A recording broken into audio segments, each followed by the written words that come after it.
Hey everybody, and welcome back to BK's Bullets. Today we're talking about What If Episode 8. What If Ultron Won?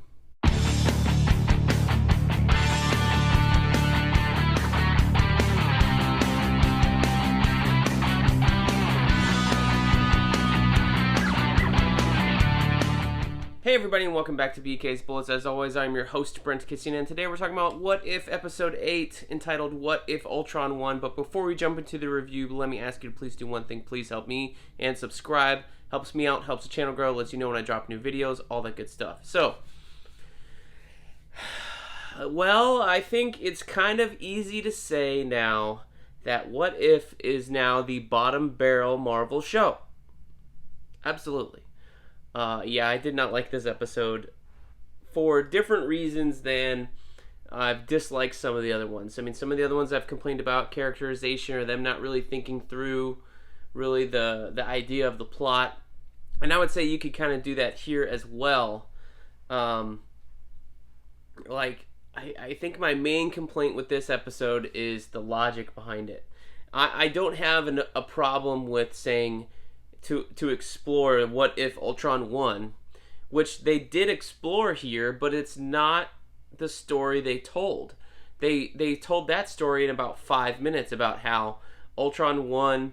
He started a nuclear war. It sent Earth into a nuclear winter, and everybody died apparently except Clint and Natasha.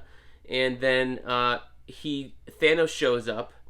And somehow the Mind Stone is able to cut Thanos in half in an instant, even though Thanos has all of the stones, even the Time Stone, where technically Thanos wouldn't he be able to rewind time or something like that once he saw something going on.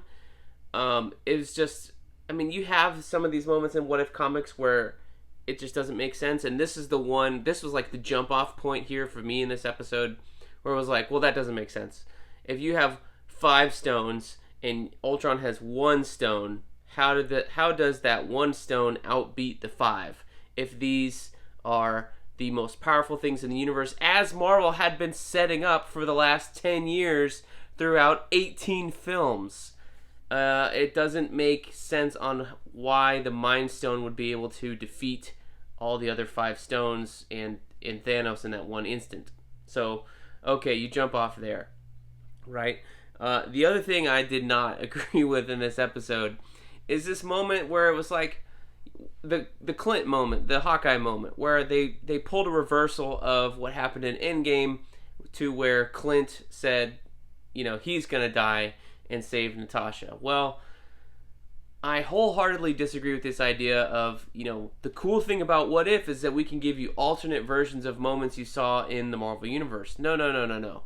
The cool part about What If as a concept is you can explore What If and really explore it.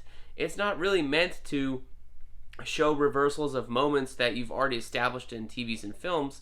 And when you do that, like in this reversal here, where you have Clint falling and letting go of Natasha and falling down to his death, you cheat the build-up and the emotion of the original moment that we saw. And also what they had Clint say and do, I'm tired of fighting. I don't want to fight anymore. So I'm just going to give up Natasha and I'm just going to let go. But like, if you're going to be tired of fighting and you're going to fucking let go after you found the answer, quote unquote, which we didn't see in this episode, you're going to let go and say, F it, I'm tired of fighting, but you're still not tired enough to turn around and save everyone else with that bow shot or whatever. Like, why do that at all if you're that tired? Obviously you're not that tired is what I would say. And it just doesn't seem like any rational human being, much less Clint Barton, who's tired of fighting, would say that. If you found the answer and you're all excited about finding the answer and you think it's this Arnim Zola program now in this Ultron bot, why would you decide that then the moment is then to give up? Wouldn't you decide it before? Or just like, if you're tired of fighting, say, I'm just going to walk out in the cold and freeze to death if I'm that tired. Like, I've never had a problem with depression. I know this is a little unrealistic to talk about it this way, but like, just doesn't make any sense. Like, it really rang hollow for me, and it felt really cheap for them to have Clint say all those things, to do that. To it ultimately, you just saw like, well, he was just saying that because the writers wanted a reversal of this moment from Endgame and give you this cheap reversal, which was really fucking lame. So, really didn't like that here. And then the last thing that I have to go up against is like, okay, so you have Ultron with all the Infinity Stones, right? And he's going up against the Watcher, who you've kind of set up as this cosmic power. And like the Watcher and the Infinity Stones and Ultron are going toe to toe, and okay, I'll allow it. It's a cartoon, so we're having some fun here. But then to have this weird thing of like Arnim, somehow this Arnim Zola, this is the other thing I don't understand. Somehow this AI from the 1940s or 50s, whenever Zola programmed himself into these computers, is gonna be stronger than Ultron, an AI programmed in 2009 or whatever. Like, that just, it doesn't make sense. I know it's comic book mumbo jumbo, but it really does not compute in my mind. If you want to go there, it does not compute. So I don't know. I've given up trying to find redeeming qualities for the show. I thought it was fun in the very beginning, but it seems like we're done. There's 9 episodes. We got a big cliffhanger on this one, and then next episode we're gonna pull everybody together from all other 7 episodes and put them onto one team to defeat Ultron. And it's like, we just had a big bad with Thanos over 18 films in 10 years. Why are we doing the same thing again in this series? It just cheapens what we see the next time we visit the real MCU. Because you've always got to have this like this build, this iteration. Like, if the next big bad isn't as bad as Thanos, then there's no threat really, because we defeated Thanos just fine. We took everything out of us, but we can definitely defeat that guy if he's not as bad as Thanos. Or we defeated Thanos just fine.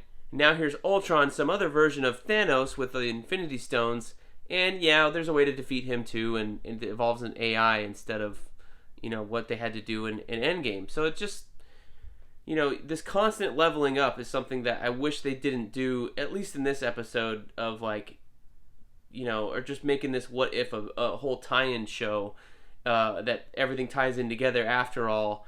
And like, I really don't like this idea of everything has to tie together. Like, just show 4 what if things, because we already know you're going to go into it with Spider-Man No Way Home probably, or Doctor Strange. There's a lot of rumors flying around about Doctor Strange leaks and what those entail. So I don't know. I think this is a really weird, like, we want to have our cake and we want to have a big moment in what if, and it's going to be this big battle with Ultron. It's like, why not just try and tell 9 different dynamic, interesting stories? They had started to do that with episode 1. I really thought that was really strong. The other ones were kind of so-so. The Doctor Strange one was the next best one, in my opinion, after episode 1. Maybe it's tied there. I'm not quite sure. But those are 2 really strong episodes that stand by themselves as a great what if that really took the title of, and took the concept of what if and embraced it and really explored that what if factor to their fullest potential. And everything else since then has just kind of been, either lame or, not really doing a what if. We saw the what if in 5 minutes. The rest of the 25 minutes was all weird stuff to try and make it tie in with the other shows. So, I don't know. What if, I think, is a letdown, and we will confirm that next week and we see the final episode. Maybe the next week is a banger. I don't know, but they're going to have to do a lot of heavy lifting to convince this guy. So, let me know what you guys think down below in the comments. I'm really bummed. I hope the other Disney Plus shows are better than this. So, Hawkeye, up next. You're on deck, man. We'll see what you got after next week. And we'll see you guys next time in the Funny Pages.